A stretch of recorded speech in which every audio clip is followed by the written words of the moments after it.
Não posso ensinar nada a ninguém que eu não saiba.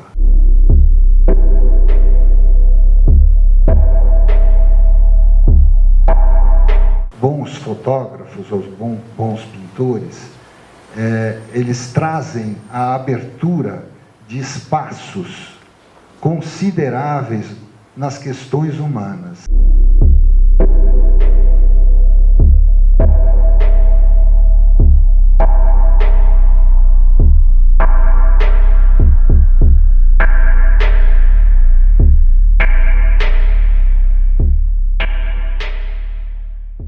Você podendo se oferecer a uma imagem e se colocando disponível a ela, ela começa a retornar a você uma série de questões que só o silêncio proporciona. Não existe nenhum recurso verbal que dê conta de que uma imagem possa fazer a um ser. É evidente que isso precisa ser proporcionado. Não posso querer induzir alguém, convencendo essa pessoa que ela tem que olhar uma imagem de um certo ponto de vista.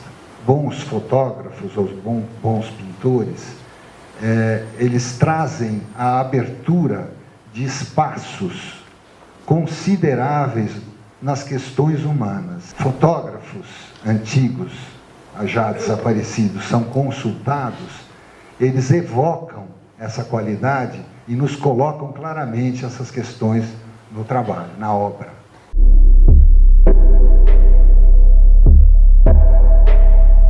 A imagem traz em si uma clareza que sai da palavra que o Fox Talbot inventou para o segundo processo, ou terceiro, ou quarto, enfim, um dos processos iniciais, quando ele trouxe a palavra grega kalos e nomeou o processo de transformação do branco e preto para negativo, papel, salgado, ele chamou o processo de calotipo.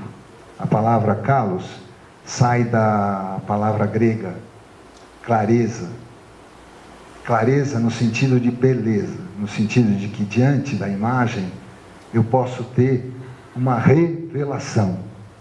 A palavra développer em francês, ou a palavra revelação, ela não é à toa, porque ela traz, contida no conceito, o revelar a imagem que se faz. O que eu estou querendo dizer é que um meio de expressão puro, ele não pode visar nada. Ele tem que ser em nome daquilo que se faz. Eu não posso colocar o meu meio de expressão, a coisa mais nobre dentro de mim, a serviço de alguma coisa, a não ser a serviço da coisa mais plena, que eu chamaria de amor. Amor à imagem. A imagem traz junto o reconhecimento de que a gente não está sozinho, né?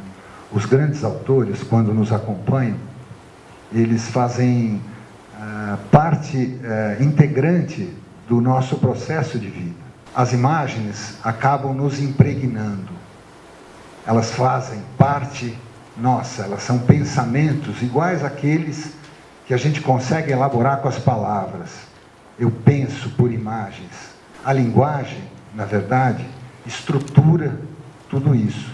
Enfim, a imagem faz com que a gente perceba que é possível a presença e que é possível que a gente se coloque alerta em relação ao mundo e vivo.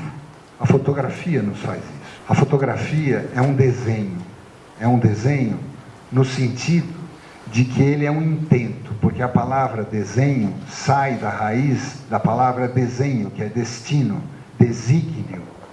Quem desenha, na verdade, coloca o seu destino no papel. Um pouco de drama, mas aí ficam as perguntas. Qual é essa natureza dessa imagem, né? Como é que eu posso ensinar alguém linguagem?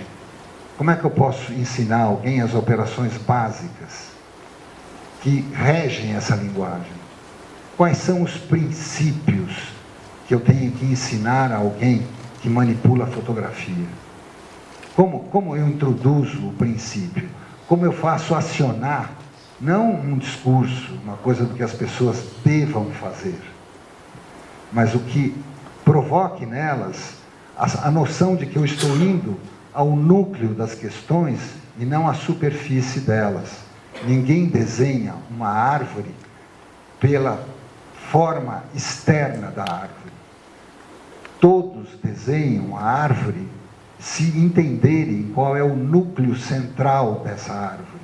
De uma crença individual e até ingênua inicial que nós tínhamos na engenharia, de que a fotografia podia ser conduzida como um sistema de conscientização das pessoas sobre as coisas, a gente percebeu com o passar do tempo que o que a gente tinha que fornecer era a liberdade individual de expressão ao ser que chega e esperar que esse ser que chega nos fornecesse o indício de quais são as necessidades que regem a sua expressão.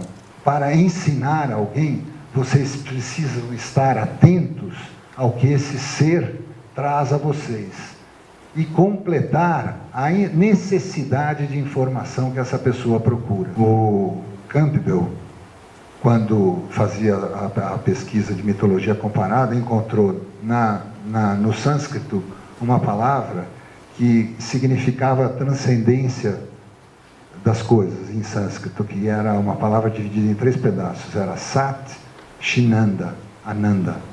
O Sat, na primeira parte da palavra, era ser, no sentido pleno das coisas. A segunda pedaço da palavra era Chit, que significava ter consciência plena das coisas. O último pedaço da palavra era Ananda, e Ananda significava enlevo. E aí a palavra dizia que se eu tenho meu enlevo garantido, eu posso conseguir a consciência das coisas e ter a minha plenitude do ser. E o Campbell dizia, talvez por aí fosse a pista para que todos entendessem o que é você ter acesso a uma linguagem. A maravilha da linguagem é que quando eu acesso a linguagem, quando eu aprendo a ler e quando eu aprendo a ver, eu tenho acesso a uma maravilha que é o conhecimento humano. Só queria dizer uma última coisa, que é o seguinte. Muito difícil você dar a alguém autonomia. Autonomia de voo, no sentido de liberdade. Na hora que você educa filhos ou cuida de alunos, por muito tempo, você passa a observar onde você enfiou a mão, onde você se colocou, onde você fez a coisa que não funcionou, não é? Autonomia significa o ser que se apresenta ter a liberdade de expressar aquilo que ele acha, né? E é muito difícil, num sistema que ainda considero autoritário, nas escolas e no jeito de ensinar os outros, você proporcionar isso aos outros.